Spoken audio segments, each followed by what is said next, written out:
ಚಾನಲ್ಗೆ ಸ್ವಾಗತ. ಎಲ್ಲರಿಗೂ ನಮಸ್ಕಾರ. ಸುಭಾಷ್ ಚಂದ್ರ ಬೋಸ್ ಅವರ ಪ್ರಬಂಧ. ಸುಭಾಷ್ ಚಂದ್ರ ಬೋಸ್ ಅವರ ಈ ಒಂದು ಪ್ರಬಂಧದ ವಿಡಿಯೋ ಇಷ್ಟವಾದಲ್ಲಿ ಪ್ಲೀಸ್ ನಮ್ಮ ಚಾನಲ್ಗೊಂದು ಲೈಕ್ ಮಾಡಿ, ಸಬ್ಸ್ಕ್ರೈಬ್ ಮಾಡಿ, ಶೇರ್ ಮಾಡಿ, ಕಮೆಂಟ್ ಮಾಡಿ ಅಂತ ಹೇಳ್ತಾ ಪೀಠಿಕೆ.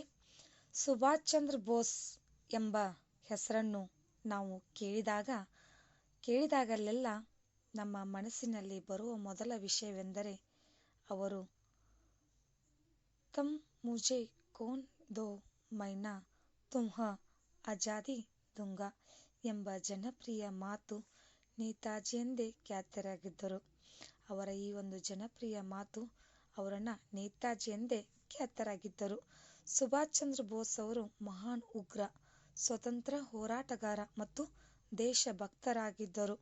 ಇವರು 1897 ಜನವರಿ 23ರಂದು ಒರಿಸ್ಸಾದ ಕಟಕ್ನಲ್ಲಿ ಜಾನಕಿನಾಥ್ ಬೋಸ್ ಮತ್ತು ಪ್ರಭಾವತಿ ದೇವಿಗೆ ಜನಿಸಿದವರು. ಅವರ ತಂದೆ ಜಾನಕಿನಾಥ್ ಬೋಸ್ ಅವರು ಕಾಲದ ಪ್ರಸಿದ್ಧ ವಕೀಲರಾಗಿದ್ದರು. ಆಮೇಲೆ ಅವರ ತಾಯಿ ಪ್ರಭಾವತಿ ದೇವಿ ಧಾರ್ಮಿಕ ಮಹಿಳೆ. ವಿವರಣೆ: ಸುಭಾಷ್ ಚಂದ್ರ ಬೋಸ್ ಅವರು ಮೆಟ್ರಿಕ್ಯುಲೇಷನ್ ಪರೀಕ್ಷೆಯಲ್ಲಿ 2ನೇ ಸ್ಥಾನ ಗಳಿಸಿದ ಅದ್ಭುತ ವಿದ್ಯಾರ್ಥಿ.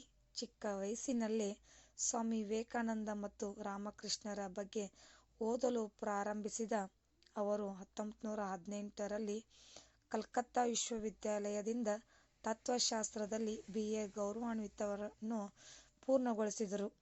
ನಂತರ ಅವರು ಹೆಚ್ಚಿನ ಅಧ್ಯಯನಕ್ಕಾಗಿ ಸೆಪ್ಟೆಂಬರ್ 1919ರಲ್ಲಿ ಇಂಗ್ಲೆಂಡ್ಗೆ ಹೋದರು. ಅವರು ಭಾರತೀಯ ನಾಗರಿಕ ಸೇವೆಗೆ 1918ರಲ್ಲಿ ಕಲ್ಕತ್ತಾ ವಿಶ್ವವಿದ್ಯಾಲಯದಿಂದ ತತ್ವಶಾಸ್ತ್ರದಲ್ಲಿ BA ಗೌರವಾನ್ವಿತರನ್ನು ಪೂರ್ಣಗೊಳಿಸಿದರು. ನಂತರ ಅವರು ಹೆಚ್ಚಿನ ಅಧ್ಯಯನಕ್ಕಾಗಿ ಸೆಪ್ಟೆಂಬರ್ 1919ರಲ್ಲಿ ಇಂಗ್ಲೆಂಡ್ಗೆ ಹೋದರು. ಅವರು ಭಾರತೀಯ ನಾಗರಿಕ ಸೇವೆಗೆ ಆಯ್ಕೆಯಾದರು. ಆದರೆ ಅವರು ಇಂಗ್ಲೆಂಡ್ಗೆ ಹೋದರು. ಅವರು ಭಾರತೀಯ ನಾಗರಿಕ ಸೇವೆಗೆ ಆಯ್ಕೆಯಾದರು. ಆದರೆ ಅವರು ಇಂಗ್ಲೆಂಡ್ನಲ್ಲಿ ಉಳಿಯಲು ಮತ್ತು ಬ್ರಿಟಿಷ್ ಸರ್ಕಾರಕ್ಕೆ ಸೇವೆ ಸಲ್ಲಿಸಲು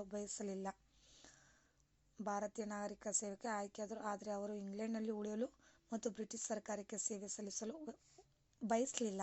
ಉಪಸಂಹಾರ: ದುರದೃಷ್ಟವಶಾತ್ ಜಪಾನಿಯರ ಶರಣಾಗತಿಯು ಅವರನ್ನು ಹಿಂತೆಗೆದುಕೊಳ್ಳುವಂತೆ ಮತ್ತು ಯುದ್ಧವನ್ನು ಕೈಬಿಡುವಂತೆ ಮಾಡಿತು.